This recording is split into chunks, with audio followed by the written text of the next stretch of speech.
Hello and welcome to 2021 edition of the State of the Union organized by European University Institute in Florence. My name is Leszek Jażdżewski and I am a policy fellow at the School of Transnational Governance and the editor-in-chief of Liberté. And I am delighted to introduce the panel. Please unmute yourself, how to amplify European voices.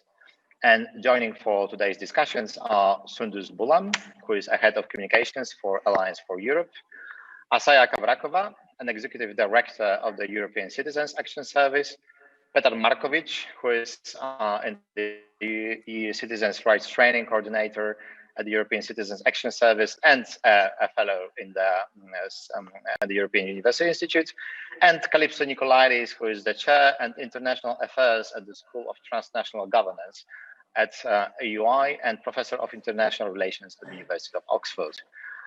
And for those who are participating via Swapcode, please open the live discussion tab in the lower right-hand corner of your screen, and you can submit your questions. You can also discuss, and I will try as your moderator to bring the most interesting questions and comments for our speakers to respond to them in the second half of our very short, too short, I must say, sadly, discussion. And if you want to tweet about our event, please use the hashtag SOU2021. Okay, so we don't have to convince anyone, I think, in this panel or watching this panel that EU citizens deserve more engagement and more empowerment in the affairs of the European Union. So I would just say that we would be discussing in the engagement of EU citizens in the view of the Future of Europe conference and the Next Generation EU funds, but I'm sure that our speakers will also bring other perspectives. So how can we unmute ourselves? And Asaya, I would like to ask you to go first.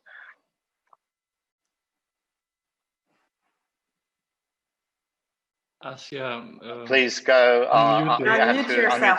Unmute yourself. Here we go. One of the main incentives to unmute myself or ourselves basically is to make sure that we are heard. And this is why I firmly believe that in order the citizens to be incentivized to do that, they need to know that they can benefit from their own channel of channeling their opinions and so-called wisdom of the crowd to the policy making, which means structured, permanent, tailor-made, citizen-centric mechanism for hearing and listening to citizens throughout the policy cycle at EU level. Why is this necessary? Because we know that just giving mandate to representatives every 4 or 5 years is not sufficient anymore. In the digital age, we are much more informed, for better or for worse. And here I'm not referring to the quality of our information, but we think we know more and we want to participate and to shape our policies on a daily basis, not only every 4 or 5 years. So therefore, here we are calling not for replacing our representative democracy, but for strengthening it and complementing it with additional channels for direct citizens' participation. At EU level, my second point, we have at present 2 ways to do that, through the European Citizens Initiatives and through the consultations of the Commission. European Citizens Initiative is a great instrument, unique, transnational one of a kind, but it's an agenda-setting instrument.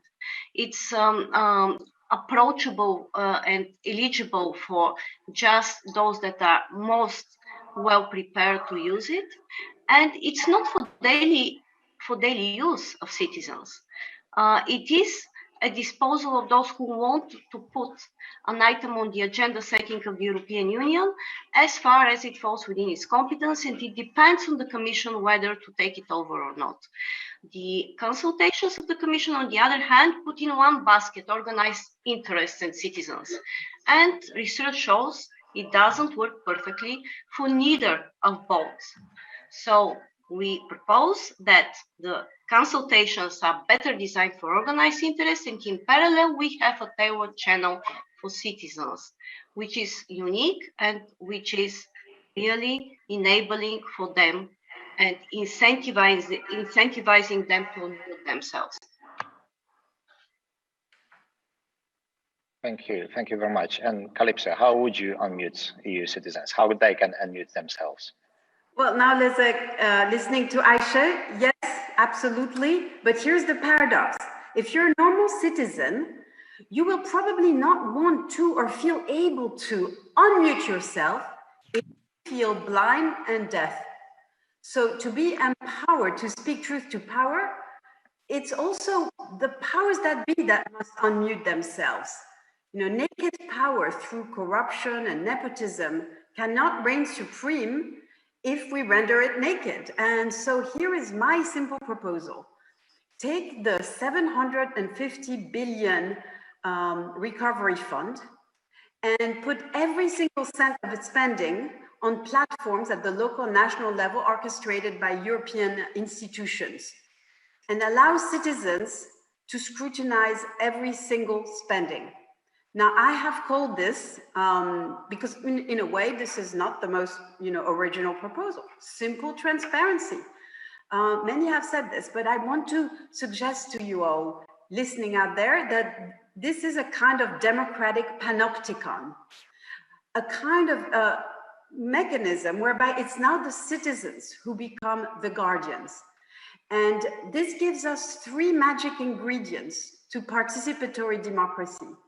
It gives us radical transparency of power. It gives us permanence, because Asia just said, in between mandates, what happens? Citizens, if they want, they can watch, and power doesn't know that it's being watched. And this is the last leg of the triangle. It allows citizens intermittent engagement, because power never knows when it is being watched by who, how long, and how. So this is my radical proposal for democratic participation. Well, it's really almost scary indeed when we talk about panopticon, but I wonder, Peter, what you think about it and how you want to unmute our EU citizens. Well, Leszek, I first want to endorse both proposals coming from Asia and Calypso, but I would like to invite the audience and everyone on the panel to also try to see how we can unmute certain categories of European citizens. Calypso has written a lot on the fact that the European Union is and should be a guardian of the long term. And in this spirit, I would like to propose that we should care about future generations of EU citizens. But here I don't think about the kids and children and grandchildren of current EU citizens. I'm actually referring to future EU citizens, those coming from the countries which are in the process of joining the EU, which are also already in the process of becoming European citizens, but for which the EU enlargement process, as we painfully know, based on examples of Hungary, Poland, Slovenia, Czech Republic, and counting, isn't well adapted. We need to start thinking about Europeanizing these citizens thoroughly in time. And to do this, we need special attention from the EU institutions. There is an embedded paradox about the process of EU self-democratization. And this paradox, for me, lies in the fact that not ideally democratic institutions and bodies are in charge of devising innovative democratic solutions.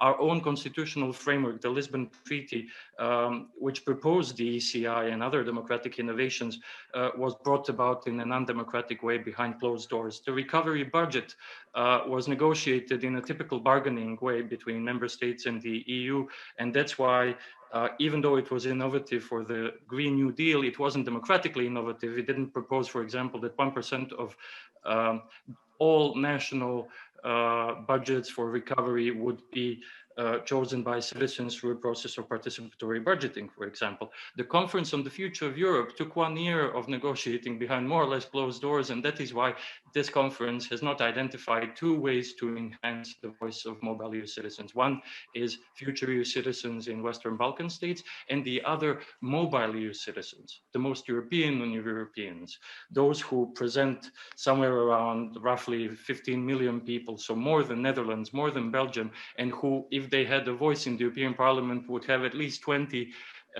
seats for themselves. both these categories, future and mobile EU citizens, deserve something along the lines of the coordinator for anti-discrimination, which is now being formed, or a vice president for future and mobile EU citizens. Thanks, Peter. And Sundus, you also have, I think, pretty innovative ideas how we can engage EU citizens. So please fill us in. Thank you. Well, first of all, I do echo what everyone before me has said. And I think Peter made a nice transition to what I wanted to say, because he mentioned the need to include all citizens, even people who are still now outside the European Union, and in general, people from underrepresented communities. What I want to first talk about is that the solution, one of these solutions, in my opinion, is to provide a practical, actual platform or tool or many tools for people to be able to express themselves. I mean, what better way to rebuild the trust between citizens and the EU than to actually provide these citizens tools for them to be able to share their feelings towards the EU, but also express their voices.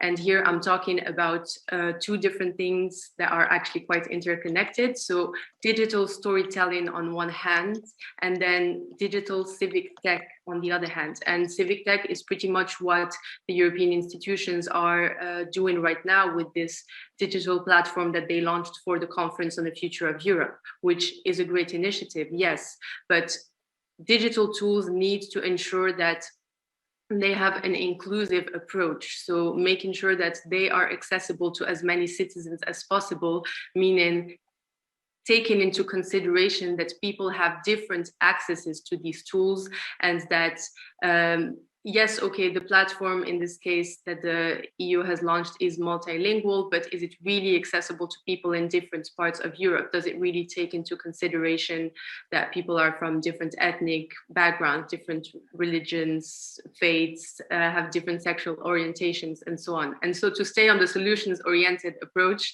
and not to get to analyzing the digital platform of the EU, what we propose indeed at Alliance for Europe is really so digital storytelling, so amplifying the voices of citizens through enabling them to tell their stories and to tell us how they feel about the EU and how they feel about all of the topics that the EU is working on, and then also providing civic tech for people to stay connected with each other and be able to debate virtually.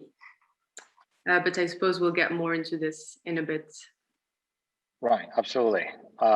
Thank you, Sundus. I would like to come back to Asia with the question: how to strike a right balance between representation and inclusiveness? Because self-selection can be pretty exclusive. I agree. Just I want to second what has been said, because I think the recovery plan is quite a good example nowadays. I mean, first, it's obvious that it has been adopted to the extent that it has been adopted by the national and the member states without a broad consultation. I mean, this is at least what the European networks have basically find out. Now we know that at least the other day, 14 of those plans have been submitted to the Commission, but I just want to back up this point of transparency, because, for example, one of the requirements of the Commission is that at least 20% of this recovery plan budget needs to go in order to ensure the digital transformation and the access to digital tool and digitalization. And this is very important because, of course, we see the potential of ICT in order to advance our democracy and to go more towards digital democracy. But this makes sense only if we can ensure equal access. And from that perspective, I think this requirement of 20% spending for the purposes of ensuring this digital transition is very important. And here we need the watchdog eyes of the civil society in order to make sure that this happens at national level. So this is first. Second, I am very much for civic tech. and digital democracy. This is what we are preaching at ICAS. We basically think that this parallel channel to consultations has to be a crowdsourcing channel for soliciting the wisdom of the crowd on the policy cycle of the Commission.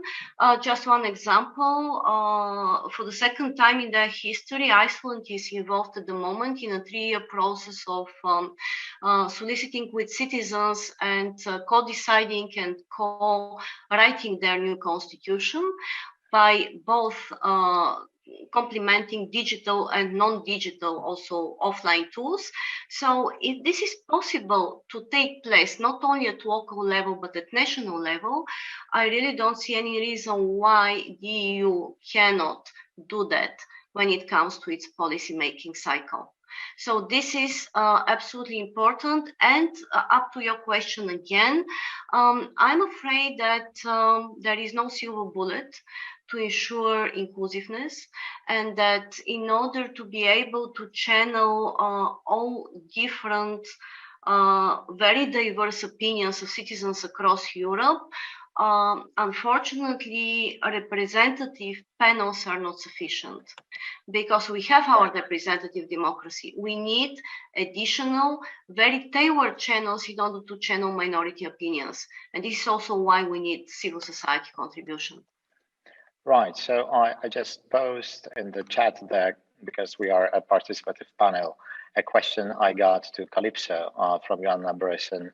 I'm worried that Calypso's system would result in no one's noticing anything because of bystander effects. Transparency isn't having access to all information, it is having a clear explanation available. So maybe her system is necessary, but it certainly isn't sufficient. Calypso, would you like to respond to that? I mean, absolutely, I could not agree more. And in fact, this is what Asia was just saying now. There is no single bullet to participatory democracy. So we are talking about a prerequisite in order to be able to do the kind of thing Petra was talking about, participatory budgeting, scaling up these innovative ideas that were developed usually for cities, you know, for countries and for the EU in a kind of a networked manner. Indeed, you need, first of all, to have information, but of course presented in all sorts of accessible way, but not dumbing down, because Aisha said a very important word, the wisdom of the crowd.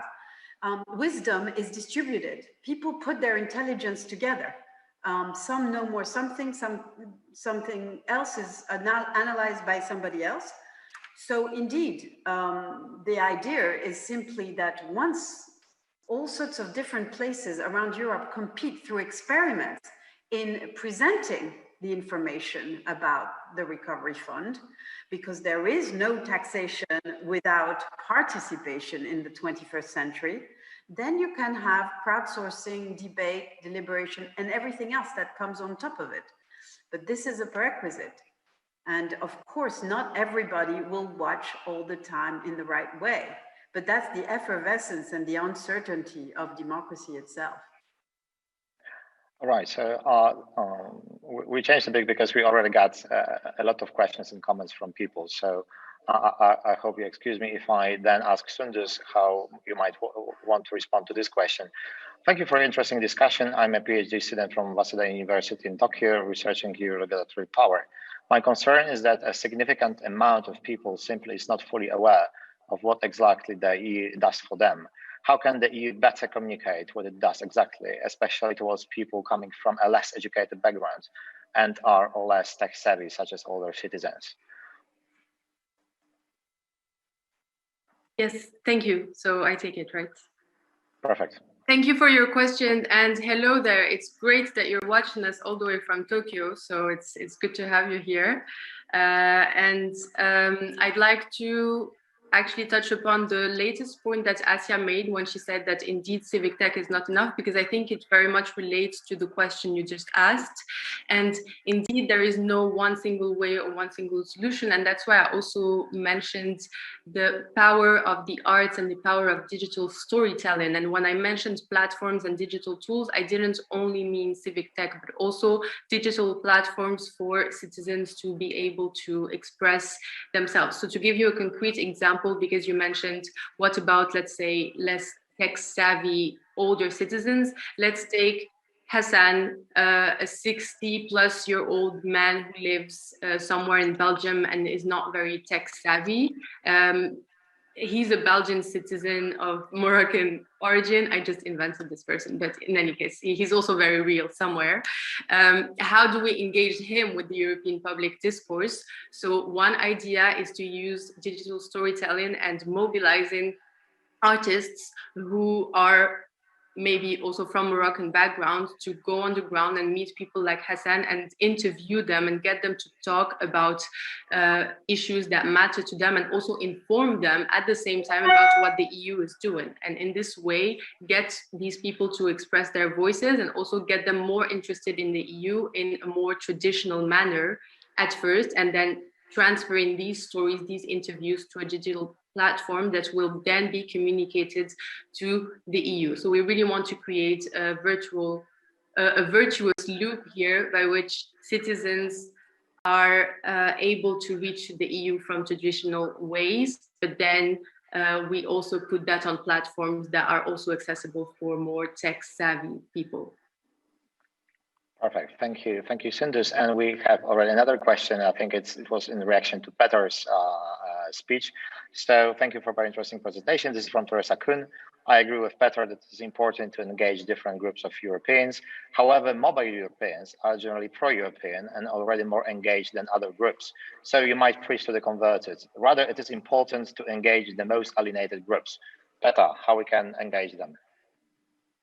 Well, first, thank you to Teresa for this challenging question. I agree that mobile Europeans are usually the most Europeanized amongst us, but if you look at their political participation, you'll see that it is disappointingly low, even though they benefit economically from living across borders. They often, this doesn't translate to political allegiance to the European project. So I would beg to differ, and I would say that there is a lot of work to be done with this stratum of the population. However, I agree with you that there is much more that needs to be done also with those who are perhaps Eurosceptics and newly alienated from our transnational community. And in that sense, I would just like to reinforce what is now underway in this year, and that is the European Democracy Action Plan, which is based on the premise that the increasing polarization in our society is a byproduct of the other side of the metal of digital participation. Namely, if you look at data, we are more likely to, 6 times more likely to click negative and divisive content online than we are to click positive and consensus building content online. In this sense, digital tools can spread or sow divisions, and that's why media literacy, online and offline, especially perhaps headed to alienated populations, would prevent this from spreading further. All right, we have another question from Julia Huntemann from European Parliament. I think maybe Asia would like to answer this. So could you name democratic countries who are doing citizen participation well? Is there somewhere we can look in the search for the best practices? I will respond to this question. First, I just want a bit to question this narrative that mobile Europeans are the most European and are better off than all the others, because it's very much dealing in providing legal advice to mobile Europeans, about 25 to 28,000 annually. And I can tell you that many of them are in a very, very dire situation, basically, that they're in a very precarious position. I mean, those which are white cars, I understand what you're referring to, but there are people also which are low-skilled workers, which are very much exploited and which are very much in limbo in terms of their social security and also health insurance rights. So there are mobile Europeans which are in a position which we wouldn't envy, and that really, really need improvement of our EU legislation with regard to mobility in Europe. So this is just one comment. I can speak about that for hours, but apparently that's not the forum. And now just to respond to the other question, I've already mentioned Iceland as a very good example. And I'm also going to mention Latvia, because in Latvia, there is this platform, Manabals, and this is a platform where about 80% of the Latvian population is participating through giving input in the legislative process of Latvia. It's a very, very successful platform. There are also many other examples. We've done some years ago a study of about 28 examples worldwide of crowdsourcing legislation, successful ones. Just one comment, however, because all of those so-called political innovation processes are more or less new, there is one very serious shortcoming that now we are working to overcome, which is the lack of universally applicable assessment framework in order to understand what works well, under what circumstances, what are the success factors, and so forth and so forth, in order to ensure a learning curve from all of those examples. We are working on that with academics just at the moment, and we do believe that in a couple of months we will have something really solid which we can use as an orientation for building a learning curve from those examples. Right, thank you. We got two more comments which I might mention, but so one is from Jarosław Gwizdak, who is next fellow in the policy fellow here in Florence. So congratulations, Jarosław, from my homeland, Poland. I can see a paradox: importance of digital democracy versus power of people in the streets. I'm referring to Polish crowd supporting calls and judges' rule of law, European values, and contrary to populist narrative. It is also a way of expressing the crowd wisdom. It is comment rather, but if anyone can answer. Calypso, would you like to address the power of people on the streets versus the power of digital crowds? The paradox of the COVID era is that in a way, people were not allowed to protest in the good old way, but we saw very powerful people in the street socially distanced or clapping together.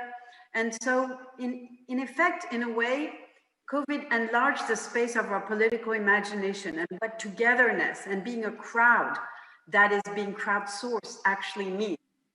The question is whether people see themselves see themselves as empowered, as being the authors of their common destiny. And it starts in the mind. So this is why protest is so important. And it is also important in a different way. Of course, and it can take many forms and it can go all the way to civil disobedience. It's a relationship to power. But I also wanted to relate it in some ways to what Sundus said, because her story, what she started us with, storytelling, it seems very far from, ECIs or whatever. But all of these are stories we tell themselves about who we are and what we're doing together. And we tell it to each other. So this story about democratic participation is not just a vertical story. We relate to power. We want to watch what they're doing. But it's also about talking together. And communicating with each other. That's why the platform that the Commission has done for the conference on the future of Europe is interesting, because it allows some of this horizontal dialogue, although, according to many of us, not kind of well enough. But Leszek, if you give me another 30 seconds, and because Sundus did speak about power of art, I cannot resist but mention here, for all of you who are listening from Florence, from here, that indeed, with our wonderful students at EUI, at the STG, and more broadly at EUI, we've been experimenting in putting together a play which actually tries to merge audience engagement and citizens engagement. And that play will be in person as well as live stream on Saturday night. And it is in a play about Europe in the world, but also about how we can own these debates as citizens. So do come and register. Be there or be square. I'm totally gonna go there. And Sundus, I think it's actually a good moment to turn to you. And I'm wondering whether this narrative tools that you talked about and the ways of engaging citizens, should it be only digital or not necessarily only digital? And also, what would be your story what would be your personal story for the European Union? You mean mine as a person, or the tool that I would like to talk about? Well, so I'm curious. What would be? How would you tell your personal story of the European Union, if you were to tell one? Oh, wow. You had one.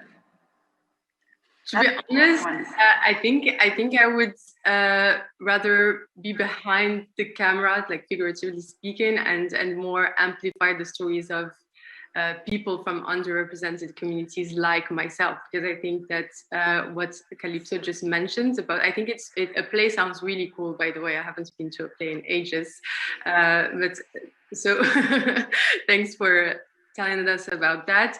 So the power of the arts and of stories, indeed, I think that I could tell my story as a Moroccan in the EU that's pro-EU and all that, but I think that what would be really powerful is so at the moment with the project that we're working on that as Alliance for Europe, which is called Humans in the EU, we're in talks with a Syrian filmmaker that would like to do stories about Muslims in Hungary, where he's based, but also across Europe. And this is what I meant by providing a digital platform and going on the ground and meeting people who are not necessarily that informed about the EU and asking them questions and also telling their stories in the same way that we have faces of our European leaders every day when we read the news. It would also be nice to see stories of Syrians and Moroccans and people from, let's say, different ethnic backgrounds also talking about these topics at the same level as any European leader out there. And this is what I mean. I think arts is really this tool that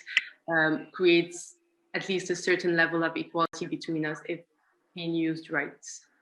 So I didn't answer the question directly because I don't necessarily want the spotlight to be put on my story, but I think that, yes, being from an underrepresented community, it's just important for me that whichever tools are out there are representative of us. Yes, being absolutely. Fully fledged people here. But Leszek, can I just say that just listening to Sundus, you know, you kind of hear a story in the interstices. I mean, our stories are mysterious and they're sometimes half told or in between lines, and that's beautiful too. So I do think, Sundus, I hear a beautiful story from your story. Yeah, so that would be since we have little time. I would like if you want to answer this question, because I think all of you would have a story to tell. I just wanted to tell you that we will have 5 minutes extra since we are the last ones. So you have like 2 minutes to close with your story. And maybe I'll ask Peter, because Peter also had additional question about the data that mobile Europeans are less politically engaged, because it's completely not my experience as Joanna Bryson, but Peter perhaps could answer that and tell your story. Perhaps the story of, it should also include people outside EU. If you talk about the future of Europe, why not talk about the, well, whole Europe, not just the European Union. Peter. Yeah, thank you, Leszek, and thank you, Joanna, for your question. Indeed, this data is not easily available, but I think that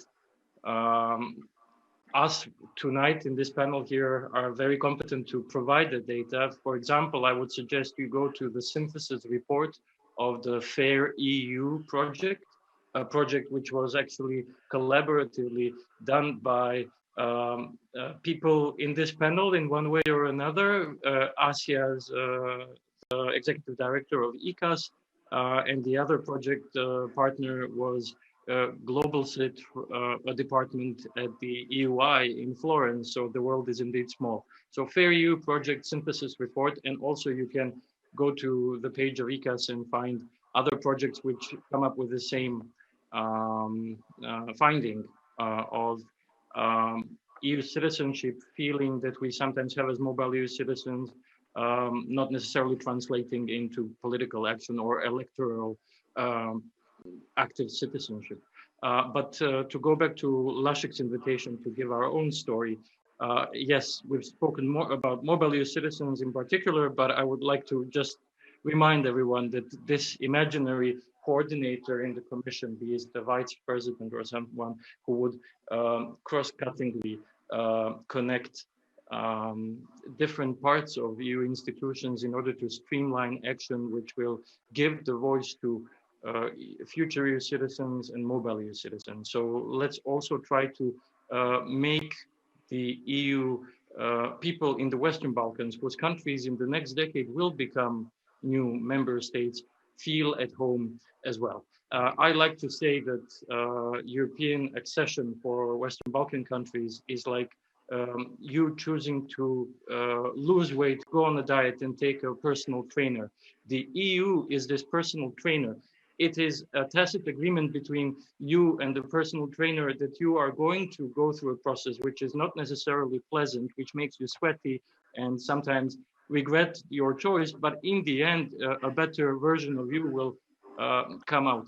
So my personal story as someone who is with one foot in the European Union and with the other, or my roots in the Western Balkans, is to just encourage everyone, but especially future EU citizens, to become a better version of ourselves. And this means being more democratic and open to different voices.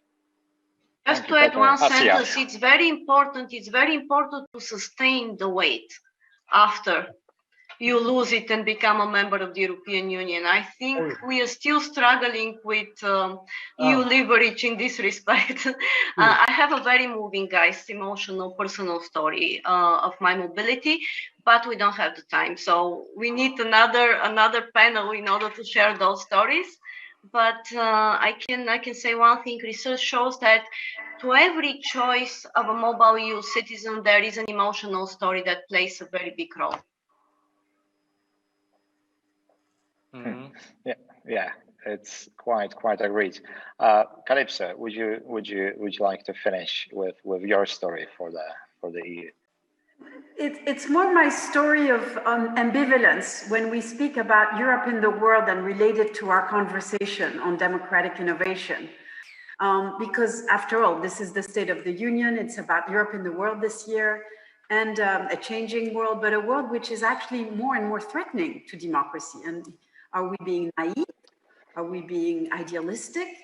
I think we want to be both more ambitious and more humble. More ambitious because indeed, Europe can act as an example, as a probably at least an experiment where some things are done right, some things are done wrong, but where indeed we may be at the forefront of experimenting with how you do democracy in a digital world. And so we need to have the ambition of democratic attraction. But at the same time, I think we need to be very humble in that discourse, you know, to go back to Petar's metaphor. We may be, you know, a bit the trainer on our periphery, but sometimes we're a very tough one. And we do let people, you know, drown in the Mediterranean, and we don't have a very democratic approach to how we deal with non-Europeans on our shores. But more importantly, or as importantly rather, you know, we're not a model. The trainer must be humble. We are full of flaws.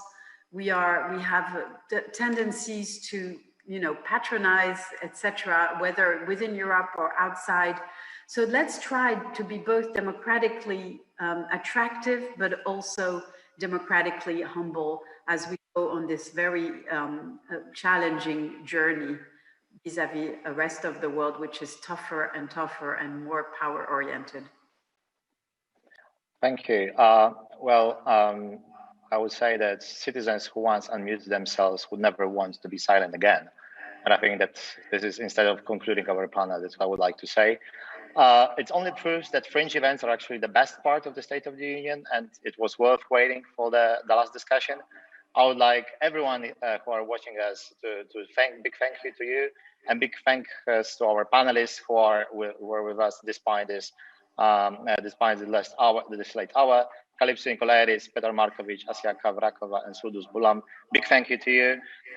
Do stay tuned for the State of the Union tomorrow and watch the play on Saturday. Thank you. Good luck and good night. Bye. Thank you.